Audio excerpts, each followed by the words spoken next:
Hey everyone, welcome back to FSi DFS. I'm McKinley412, looking at the Saturday 8-game main slate. Hopefully your Friday was a little bit better than mine. Baltimore just did not want to come through. They were getting guys on base in scoring position with 0 or 1 outs, and they just could not drive them home. And it was very frustrating to watch, but so be it. It's baseball. We saw Jake Irvin shut out the Dodgers earlier this week, so I'm not going to dwell too much on it. Let's look at this Saturday slate, and I'll be completely honest with you.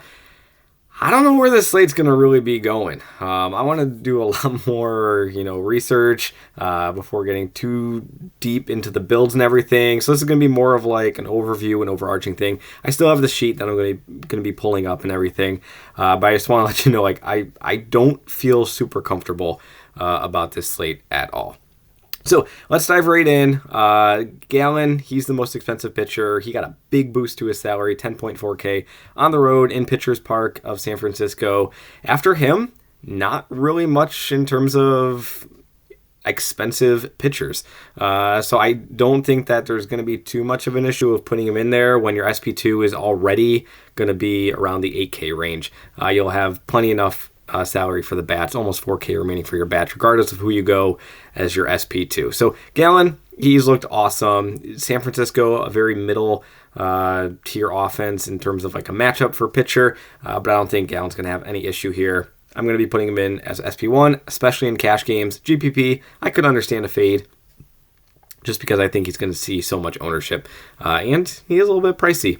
Eflin, he's there. I don't really have too many strong thoughts about Eflin. New York Yankees, a little bit of a better than average team against right-handed pitching so far over the course of the season in terms of WOBA, WRC+, strikeout rate, all that kind of, all those metrics that I really look for in terms of bats against pitch hand. I put Luzardo here with 3 big question marks, and Munoz is over here as well with 3 question marks. I don't know who's going to be starting for game 1 for this doubleheader between Miami and Chicago. MLB.com has Luzardo. DK has Munoz. I can't get that for some reason. If it is Munoz going, I'm going to have a whole lot more interest in the Cubs. When I originally did these batter stacks, this Chicago Cubs is like one of the top stacks or one of the top plays on the day for me. It was when it was going to be Munoz. If it's Luzardo going in that first game, like MLB.com says, I'm going to be thinking that Chicago is a little bit more of a GPP type team. Luzardo, great upside with the strikeouts, but he does have a limited floor, and he also has not looked too great to start the season. I think he's 8.6K, and he just hasn't put it together for whatever reason it is. The strikeout rate is not there, but who knows? Maybe he turns it around. This is a guy who, over the course of the past handful of years, we know has that ceiling, but also lacks that floor. Going into the mid-tier for the pitchers. I'm going to go with Crawford over Blanco. I know Blanco has looked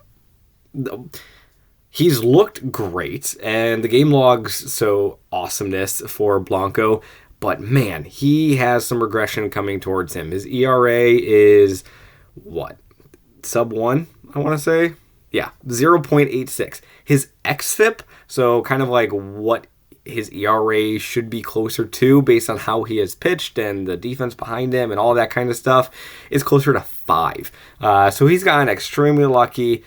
His BABIP against is 118, which is just laughably impossible to sustain. It's just not sustainable. He's stranding runners on base at just absurdly large clip. So regression is coming. I am going to be fading Blanco until that happens, and I'm going to be overweight and playing against him. Washington bats, there's not a whole lot to like in the Washington bats. CJ Abrams, he seems to be taking like another level here. He might not have the stolen base upside like he had last year, but the power in his bat and the power in his swing is really enticing. So I do think that Washington could be a really intriguing leverage play. If it does appear to seem like Blanco is getting a lot of the talk around the industry, I don't know. We won't know that until tomorrow. I do record these the night before. But I am going to put Cutter Crawford ahead of him. I just like the matchup better. I'd rather face off against Pittsburgh. And then against Washington, just with like strikeout rates and everything, Washington just does not strike out often as a team.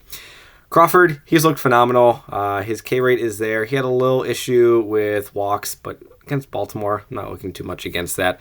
But I do like the price tag. I think that a Gallen Crawford combination could be pretty popular here, especially in cash games. Below them, I got Stone, Harrison. I'm not too interested in either of these guys. Honestly, I'd almost put Stone and Harrison over in the fade. Not so much in the fade category, but more in the no interest category. I think there's definitely a big line or a big gap separating the two. Going into the cheap salary tier, I really like this cheap salary tier. Ober, I'm going to take back pretty much everything I just said about Crawford being like the popular SP2. Wouldn't shock me if Ober or Olsen are also kind of a popular SP2. Olsen's got a great matchup going up against Minnesota. Olsen has a strikeout upside to him, and Minnesota strikes out a ton against right-handed pitching. If you watch these videos, you know we love to pick on Minnesota's offense, especially with right-handed pitchers, because they strike out so much, which is weird because like still in my brain, I view Minnesota as an offense that has all these great left-handed bats, but they strike out a ton, so I'm going to target them with the pitching. So I do like Olsen there. Ober is going to be having a little bit more interest from me facing off against Detroit. He's just way too cheap. He had that absolutely disastrous, like hide behind your eyes start against Kansas City to start the season. But after that, he dominated dominated the Dodgers. But then, essentially, he dominated Detroit as well. He got lucky with the BABIP and everything, only had 3 strikeouts. But I fully expect him to get more than 3 strikeouts in this matchup. This is a pitcher who last year was flirting with around 10K in terms of salary. He was 9K salary to start off this year. There's no reason he should be 7,000. He's going to see his salary climb back up. I think it's just people a little scared off of that first start in Kansas City. So I think that Ober could also be a very popular option for SP2. But Ober, Crawford, Olsen, I don't mind any of those guys. Assad, he's fine. He's got a great matchup going up against Miami. I think he's going to be able to control, limit the damage and all of that kind of stuff. He just doesn't have a super high strikeout rate that we'd be looking for. Not like guys like Olsen and Ober, given the matchups that they are in. And then Cortez, he's fine. I honestly don't know where this New York Yankees Tampa Bay game is going to be going. I don't know. I'm not even going to talk too much about it because I really don't know. I'm having a tough time figuring out where I want to lean in that game. Again, fade Munoz if it is going to be him for Miami. Mikolas, very low strikeout rate, high contact rate. Don't want that. Just kind of down the line. You can see him there. So going into the bats, Houston, Chicago, if it is going to be Munoz, are going to be my top 2 teams. I'm going to have interest in Milwaukee. I would have a lot of interest in them as well. Milwaukee just remains cheap. Only 3 guys above 4K in their entire lineup. This offense has looked really solid throughout the course of the season. There is going to be some regression coming. They have their BABIP is wildly inflated.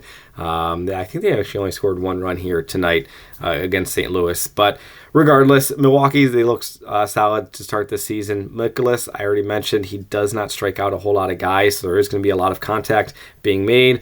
If you are doing that Milwaukee stack, Contreras is obviously the first guy that I'm going to be putting in there. Sam Frelick, he's been leading off for Milwaukee throughout the course of the year. A nice lefty-righty matchup. He's going to be batting. He has high batting average, high contact. He's able to get on base. Don't mind him there in that leadoff spot. Chicago, they're another team that is cheap, much like Milwaukee, and is going to have that upside, especially if they are going to be playing up against Munoz here. If it's against Luzardo, again, more of GPP. I'm not saying Luzardo can't get shelled. He can. He doesn't look very well. He doesn't look very well this season. Who knows what's going on with that. But Bellinger is going to be at the start of that. Michael Busch, Absolutely. But again, they're cheap like Milwaukee. They don't have anybody over 5K. As you can see, they have more guys above 4K, so it is going to be a little bit tougher to have like a bigger stack if you go with them as opposed to Milwaukee. But still, I don't think you can really go too wrong with Chicago stack. And then Houston facing off against Trevor Williams. Admittedly, Williams, the numbers look good. They look good this season, but I still don't buy it. Trevor Williams is a guy who historically, over the course of his long career, allows a lot of home runs, allows a lot of hard contact, and that's exactly what this Houston offense can bring. Alvarez and Tucker, we've kind of seen their salaries come down, which has been great, but it's also been for a reason. They're not generating as much offense as we've come to expect from them in the past, but still averaging almost 10 fantasy points per game. That's no, small feat. Houston, you get past those big guys of Alvarez, Tucker, Altuve, you're looking at price tags of very cheap, very affordable guys. So maybe Houston gets bumped below Chicago, honestly, as I look a little bit more into things, and maybe they get bumped below Milwaukee, and Milwaukee goes up, and then Chicago goes up, and who knows. But I feel fairly confident that like these are the three that I want to be targeting in terms of like cash games and guys I have the most confidence in. GPP, we're going to go with Arizona again against the left-hander of Harrison. Arizona, if you watched yesterday's video, they're one of the best teams in the entire league against left-handed pitching. So we're going to be targeting them once again as a nice GPP play, because Harrison's no slouch of a pitcher, but he's not a guy who I'm too terrified of. And then also playing in that San Francisco park. Pitchers, Dreamland, really tough for bats to stack there. But still, I think that's going to make them a nice, intriguing GPP option. And then Boston, is going to be another intriguing GPP option. Where are they? They're over here, facing off against Mitch Keller. I don't trust Keller. I just don't at all. And I'm always going to really be targeting Boston against right-handed pitching. They have so many powerful left-handed bats and fantastic left-handed bats throughout the course of their lineup. Make sure you're paying attention to Devers, 5.2K. He is day-to-day. Just still angry at him about, bumping into O'Neill there in the outfield, but that is what it is. But Devers, he is day-to-day. Check out on that. Casas, I'm really high on Casas throughout the course of the season, especially in like season long and all that kind of stuff. I think that he's going to be a fantastic player here over the next couple of years. So Boston, I think that they're going to be a nice GPP play just because of the pop that they can have. And Keller, yeah, he can have his nice game. He can have those games that like an ace does have, but still, I don't trust him personally. I know that not everybody feels that way, but myself, I don't trust Keller, so I'm going to go with Boston as a nice GPP. And then Minnesota, they're always cheap. They strike out a lot. I already talked about that with Olsen, but if they can just somehow not strike out a lot, they do have a lot of cheap bats who do have some power to them, who can make contact, steal bases, the whole gambit, which is what we like. So I do like Minnesota there, St. Louis, Pittsburgh, all that jazz. So you can kind of see this was more of like an overview. I didn't want to go super in depth with everything, just because honestly, like I don't know where this slate is going to shake out. But I wanted to at least get you guys, pointed in the right direction of where I think things are going to be going in terms of cash. Gallen, even though he's super expensive, I think there's enough cheap pitching options, and you're kind of forced into cheap pitching options because there's nobody more expensive. I think that you'll be fine in terms of the salary, especially because I really like Milwaukee, especially because I really like the Cubs, and even Houston. Like, there's a lot of cheap bats between these three teams where 4K remaining for the rest of everything shouldn't be too detrimental to your salary at all. So thanks for watching. Really do appreciate it. We will be back on Monday. No videos on Sundays for us, but we will be back on Monday. Enjoy your weekend. Best of luck in all of your contests, and we'll see you in the next one.